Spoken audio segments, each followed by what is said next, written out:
Well, hello there, classic gamers. Retro Rob here, and just got back from the Midwest Gaming Classic, and I want to thank everybody who came out. It was great.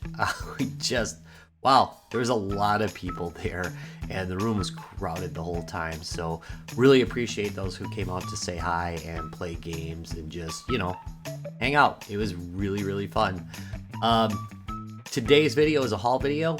I was not planning to buy much of anything, if anything, at the Classic this year, but well, you know how it is. It happens. And I bought quite a bit, to be honest. I went out with my son to the vendor hall, then I went with my nieces to the vendor hall, and then I went with Ryan, who is like the worst person ever to go to the vendor hall with. Not because he's difficult to be with. The problem is that he really is it's like having two devils on your shoulder. It's kind of like, one, oh, buy this. And then Ryan's like, yeah, you should buy that. So, there's no restrictions there. And again, I got some really cool stuff though. I'm very surprised that I have not managed to buy any duplicates this time. Little bit of everything across the board, like Atari, all the way up to some Switch games.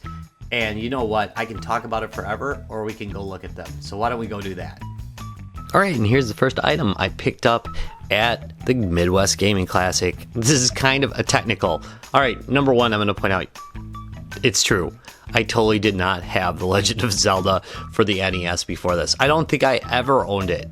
Not as a legitimate cartridge anyway, maybe as a multi-cart. But before now, this is actually my first copy of it. Anyway, what happened with this one is I had a Game Boy Advance up for sale, and a friend of mine, Travis, asked, hey, can I just buy that? I'll give you a full price for it. And I'm like, I'll give you a deal on it. And what happened was he was getting rid of a bunch of stuff. And I said, well, how about we just trade it for The Legend of Zelda? And he said, yeah, that's great. That'll work. So we did a trade, but I did not get it till the Midwest Gaming Classic. So there we go. My first item at the Midwest Gaming Classic. I think it's pretty great. Alright, next couple pickups are actually from a friend as well. This is from Scott over at Pick Up and Go Games. I'll put a link down below. If you're looking for some simple to learn but hard to master games, or games that maybe you want to play with the family, Pick Up and Go Games specializes in that kind of thing. And you'll probably really like them if you're anything into board games at all. Anyway, here we have Wario Blast. What happened was Scott's getting rid of some of his collection, like duplicates and things like that. Came out with a basket full of these and basically gave it to us at like half of cost. Basically we looked at a lowest eBay price and he just gave me half of that. So great freaking deal. Thanks, Scott. And Heather, by the way, because, that's his wife. So they share the income, I'm guessing. I don't know everything, but I'm assuming. All right, Wario Blast. Featuring, I don't know, Bomberman. Interesting. Didn't really know what this game is, but I'd heard of it before, and some friends had mentioned it in passing. So I'm looking forward to checking that one out. Might do a video on that.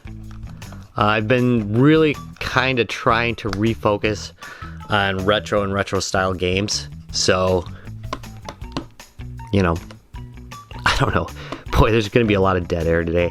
I'm really pretty tired still from the show, so sorry. The energy's a little low or a little off. That's why. At least that's my excuse. Wario Land 3, been looking for this one for a while. So happy to pick that one up for the Game Boy Color. Look at that. I love the look of these.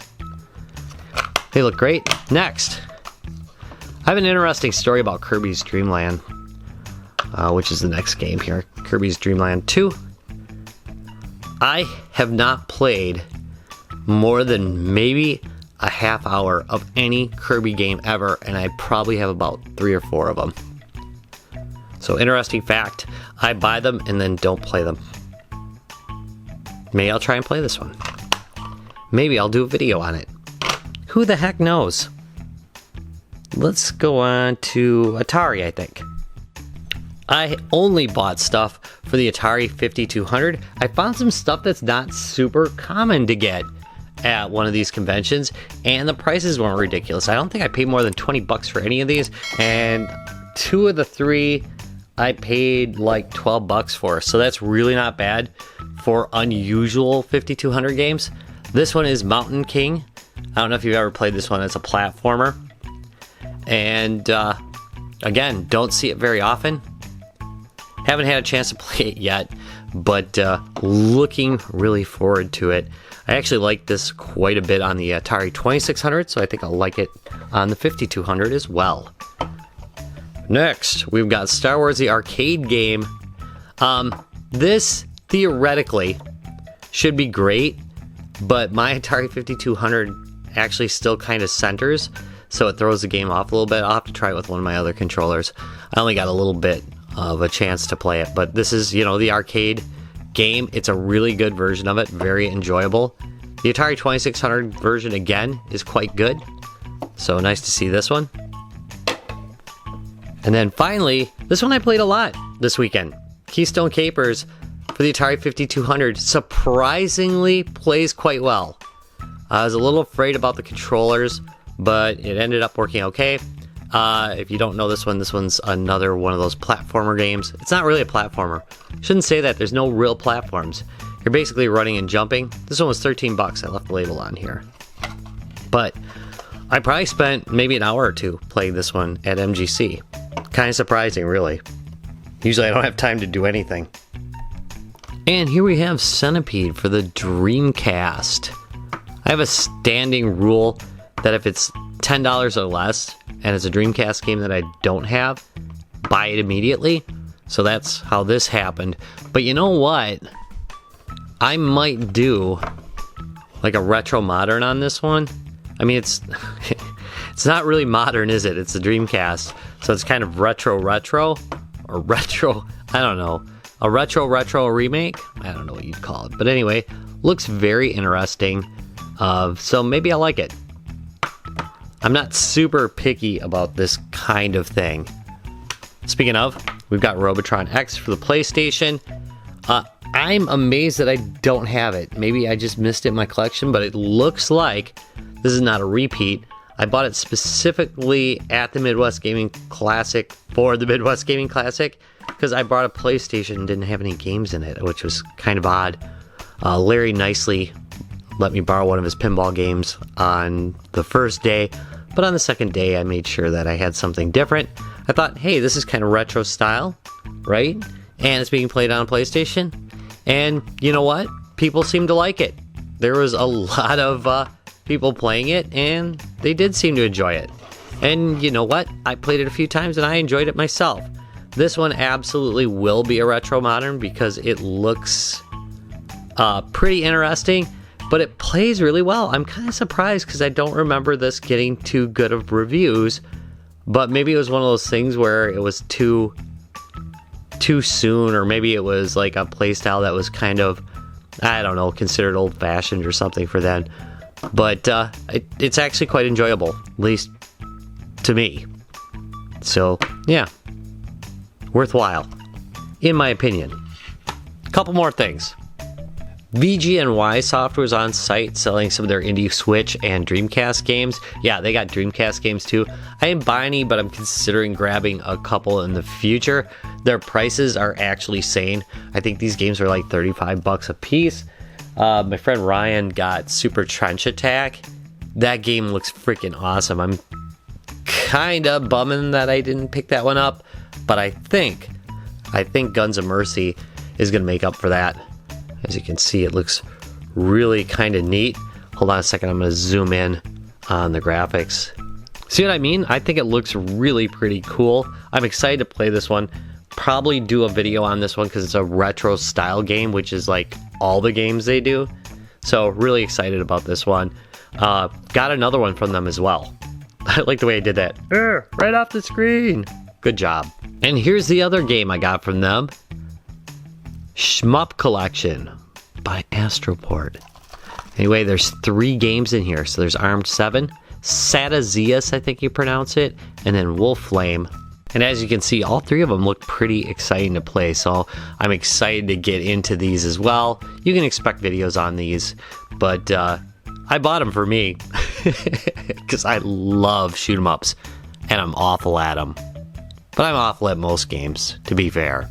By the way, there's a link to VGNY down below if you want to check out their stuff. Here we have Thomas Was Alone for the PlayStation Vita. There was quite a few Vita games there. My friend Ryan was picking them up kind of left and right. He's been beefing up his Vita collection lately.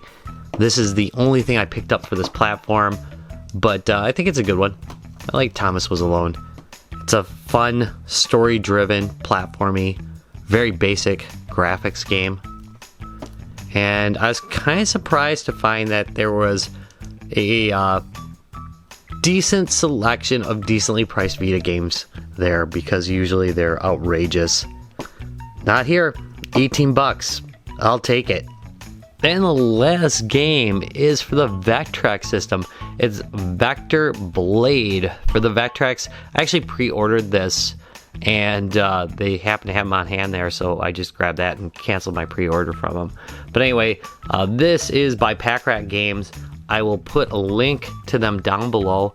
This is a boxed version. It does include the overlay as well, and a cartridge that lights up. You will see more of this on my channel. I'll definitely be doing this as a review, so look for that one coming up. Not going to go into it too much here, but really excited to have this one. I'm really glad that they had it so that I could actually play it pretty soon, and I cannot wait to cover it. But this is it. This is the last game that I picked up at the Midwest Gaming Classic. And there we have it. There's everything I picked up at the Midwest Gaming Classic. Got a favorite item here? Let me know in the comments down below. Also, did you buy something really awesome there? If you did, let me know about it, because then I can be jealous. I want to thank you very much for watching this video. If you enjoyed it, please do me a big favor. Give me a thumbs up, subscribe for more, ring that bell, and I'll see you in a couple days. Bye.